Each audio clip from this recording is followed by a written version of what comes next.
Una po sa ating mga balita, tiniyak ni Pangulong Ferdinand R. Marcos Jr.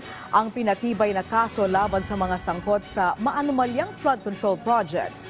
Iniheg niya ng Pangulo sa kanyang pinakabagong podcast. Ayon sa Pangulo, hindi mamadaliin ang investigasyon sa naturang katiwalian para masigurong mapapanagot nga ang mga dapat mapanagot. Iginiit din ng punong ehekutibo na susundin ng pamahalaan ang batas at hahabulin ng mga guilty sa anomalya. Nanindigan din si Pangulong Marcos Jr. na hindi mabubura ng pagbibitiw ang pananagutan sa bayan.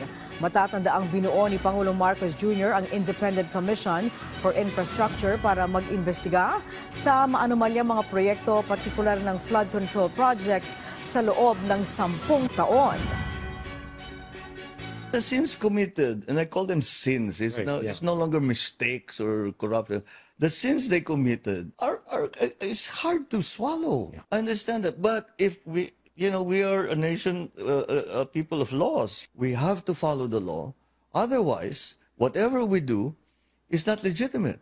O ikulong mo yan. O, sasabihin, hindi, wala ka namang ebidensya, wala ka namang ipinakita, hindi mo sinagat yung ganito, hindi mo sinagat.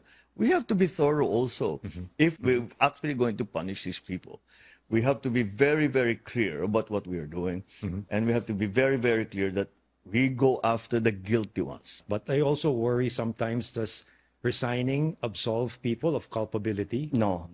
Okay. That's not sufficient. That's very good to hear. Oh, no, that's not enough. That's not enough.